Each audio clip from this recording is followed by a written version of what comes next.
Hello everyone, welcome back to Learn with Utkarsha. So in today's video, we are going to learn about the syntax and initialization of an array. If you are new on this channel, so please do subscribe the channel and do hit the bell icon so that all the notifications of upcoming videos you will get. And let's start. Let's see the declaration of an array. So how to declare array basically. Array को declare करने के लिए सबसे पहले आपको ये basic सा syntax याद रखना होगा, ठीक है। सबसे पहले हमें डेटा टाइप डिक्लेयर करना है, डेटा टाइप देना है। After that array name can be anything, जैसे हम वेरिएबल का नाम डिक्लेयर करते हैं लाइक दैट हमें एरे का नाम डिक्लेयर करना है। दिस स्क्वायर ब्रैकेट्स के अंदर हम लोग इसका इंडेक्स देंगे, ठीक है, जिसे हम लोग सब्सक्रिप्ट भी कहते हैं। स्क्वायर ब्रैकेट्स के अंदर हमें देना होगा इसका साइज़, कि हमें कितने नंबर स्टोर करने हैं वो हमारे इंडेक्स के अंदर रहेगा। और सेमी कॉलन से हम लोग ये जो स्टेटमेंट है इसे एनक्लोज कर देंगे, ठीक है। सो यहाँ डेटा टाइप लाइक इंटीजर हो सकता है, फ्लोट हो सकता है, कैरेक्टर हो सकता है, डबल हो सकता है, एक्सेट्रा, ठीक है।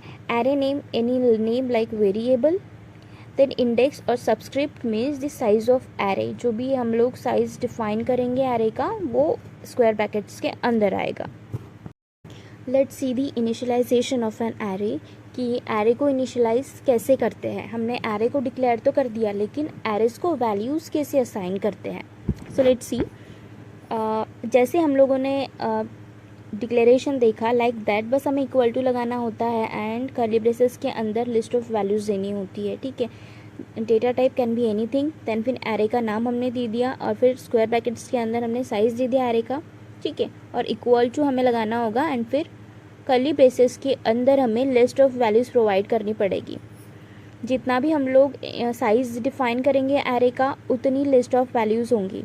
जैसे for example you can see here, हमने डेटा टाइप दिया है इंटीजर, एरे का नाम है हमारा A is the array name, then square brackets हमने दिए हैं, उसके अंदर हमने साइज़ डिक्लेयर किया है एरे का, that is 5।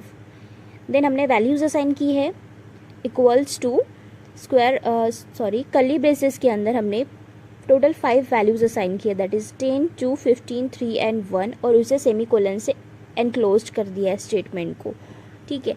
So like this way we can initialise the array, okay. As you can see in this example, like सिर्फ हमने इंटीजर टाइप का ही डेटा स्टोर किया हुआ है एरे के अंदर, ठीक है। मतलब जैसे कि डेफिनेशन में हमने देखा था कि similar type of data array के अंदर हम लोग स्टोर करते हैं एट कंटीजियस मेमोरी लोकेशन।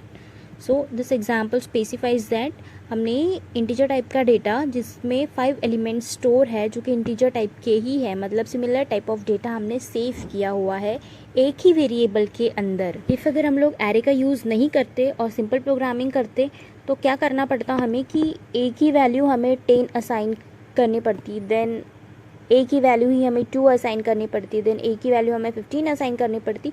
सो वो हमारे लिए थोड़ा क्रिटिकल टास्क हो जाता है, ठीक है। वैल्यूज़ एक के ऊपर एक ओवरलैप हो जाती, लेकिन with the help of array हम लोगों ने सिर्फ एक वेरिएबल का साइज़ डिक्लेयर किया एंड उसको एलिमेंट्स असाइन कर दिए, और वो एलिमेंट्स एक के ऊपर एक ओवरलैप नहीं होंगे ड्यू टू एरे, वो एक के बाद एक सेव्ड होंगे, स्टोर होंगे मेमोरी में at contiguous memory location. Hope you guys understand the concept of declaration of an array and initialisation of an array.